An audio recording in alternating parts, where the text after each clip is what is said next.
Hello everyone. आज के इस वीडियो में हम बात करने वाले हैं एनएचपीसी लिमिटेड कंपनी के बारे में। तो कंपनी के सीएमडी ने एक बहुत ही बड़ा अनाउंसमेंट कर दिया है या फिर एक बहुत ही बड़ा बयान अपना दिया है, जिसे आपके साथ डिस्कस करेंगे। तो आप जरूर वीडियो के अंत तक बने रहेगा। तो आज दोस्तों कंपनी का शेयर 3% टूटकर 82 रुपए के लेवल पर आ गया है, जो दोस्तों एक बहुत ही बड़ी गिरावट का संकेत दे रहा है। पिछले 5 दिनों से कंपनी का शेयर 8% टूट चुका है और एक महीने में कंपनी 7% के नेगेटिव रिटर्न यहां पर बता रही है। लेकिन दोस्तों कंपनी जब 94 रुपए के आसपास आई थी तो उस टाइम कुछ प्रॉफिट बुक के हालात और अब इजराइल और ईरान के बीच में युद्ध की वजह से अब आप देख सकते हैं बड़ी गिरावट इस कंपनी ने पकड़ ली है, जिसकी वजह से कंपनी के शेयर में बड़े पैनिक सिचुएशन में आ चुके हैं हर शेयर होल्डर्स। लेकिन दोस्तों आज जो कंपनी के लिए सीएमडी की तरफ से अपडेट आए हैं, एक बार उन्हें जान लेते हैं। जैसा कि आप देख सकते हैं सीएमडी हैं एनएचपीसी लिमिटेड कंपनी के, उन्होंने कहा कि नवीनकरण ऊर्जा की अनिश्चितता पर चिंता जताई है और हरित पवन को मजबूत करने के लिए 8193 मेगावाट चालू कर दिया है। लेकिन अभी भी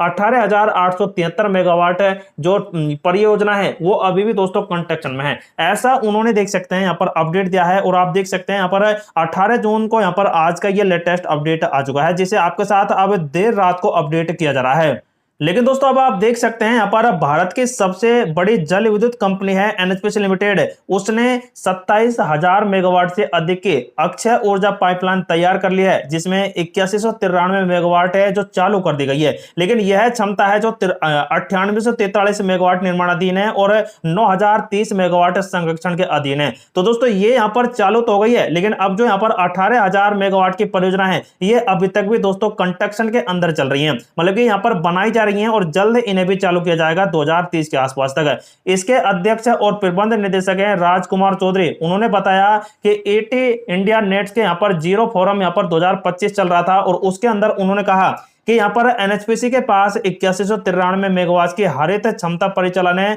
और 18,000 मेगावाट की यहाँ पर अभी कंस्ट्रक्शन में है, जिसमें आंध्र प्रदेश, महाराष्ट्र, गुजरात और अन्य जगहों पर पंप स्टोरेज परियोजनाएं शामिल हैं और ये नेट जीरो की दिशा में एक बड़ा कदम है। तो इन्होंने दोस्तों ऐसा कहा और उन्होंने ये भी कह दिया है कि भारत का 2023 तक का 500 गीगावाट का नवीनकरण ऊर्जा का लक्ष्य प्राप्त किया जा सकता है। उन्होंने कहा कि सरकार लद्दाख जैसे उच्च क्षमता वाले क्षेत्रों में मांग केंद्रों तक सौर ऊर्जा पहुंचाने के लिए हरित ऊर्जा गलियारों के विकास की क्षमता बना रही है। तो दोस्तों यहां पर जो लद्दाख है वहां से कई बड़े अपडेट अब आ भी रहे हैं और आते भी जाएंगे, क्योंकि दोस्तों वहां से रिन्यूएबल एनर्जी सेक्टर काफी ज्यादा यहां पर उत्पन्न होगी और उसी वजह से दोस्तों यहाँ पर इन्होंने उस केंद्र को मतलब कि लद्दाख के यहाँ पर सेंटर को सबसे ज्यादा यहाँ पर देख सकते हैं यहाँ पर अपडेट दिया है। उन्होंने ये भी कह दिया है कि इसे समकक्ष बनाने के लिए 2028 तक हर साल 50 गीगावाट अक्षय ऊर्जा बोलियों की योजना बनाई गई है। और चौधरी ने पवन और सौर स्रोतों से ऊर्जा उत्पादन की अप्रत्याशित प्रकृति के कारण ग्रिड स्थिरता बनाए रखने की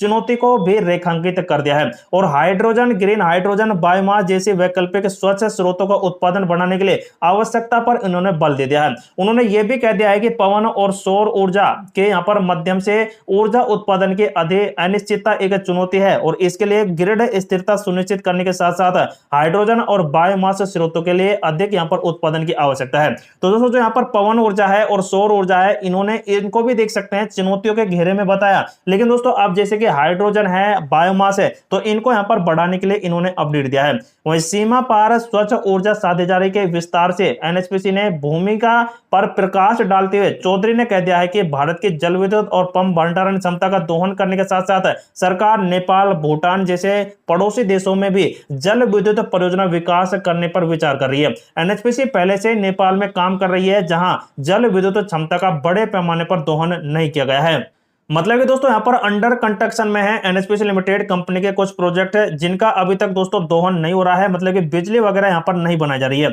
वहीं पर्यावरण पर जल विद्युत के प्रभाव के बारे में उन्होंने कहा है कि जल विद्युत परियोजनाओं को अक्सर वन क्षेत्र को कम करने के रूप में देखा जाता है, लेकिन वे वास्तव में बढ़ते यहाँ पर बढ़ाव को यहाँ पर मदद करते हैं और बड़े पैमाने पर वन रोपण भी करते हैं। अक्सर उपयोग किए जाने वाले क्षेत्र दोगुना यहाँ पर कर दिए गए हैं और जल विद्युत विकास वनस्पति और वन विकास का एक प्रमुख चालक भी बन गया है। तो नेट जीरो कार्बन की तरफ पर देख सकते हैं इन्होंने एक बहुत ही बड़ा ऐलान कर दिया है और इनका दावा है कि जल्द से जल्द यहां पर बहुत ही बड़ा विस्तार और भी किया जाएगा, क्योंकि 18,000 मेगावाट के आसपास इनकी यहां पर परियोजना है जो अंडर कंस्ट्रक्शन में है। तो दोस्तों जब ये चालू होंगे तो कंपनी दोस्तों अभी फिलहाल तो 8100 मेगावाट से इतना अच्छा प्रॉफिट दे रही है, लेकिन जब 18,000 मेगावाट और यहां पर जुड़ जाएगी, मतलब कि कम से कम दोस्तों यहां पर 24,000 मेगावाट के आसपास ये परियोजनाएं पहुंच जाने वाली है, 24,000 26,000 के आसपास है। तो जब इतना बड़ा यहां पर प्रोडक्शन होगा कंपनी का, तो दोस्तों आप समझ सकते हैं कि कंपनी को जो अभी फिलहाल प्रॉफिट हो रहा है वो दोस्तों और भी ज्यादा तरक्की कर जाएगा। तो दोस्तों करीब 2 से 3 गुना इस कंपनी का भाव चला जाने वाला है 2028 के आसपास है। तो उस हिसाब से दोस्तों इस कंपनी में आप अपने फाइनेंशियली एडवाइजर से सलाह लेने के बाद इस कंपनी में अपना डिसीजन ले सकते हैं, क्योंकि आपको यह वीडियो सिर्फ इंफॉर्मेटिव पर्पज से प्रोवाइड करा गया है।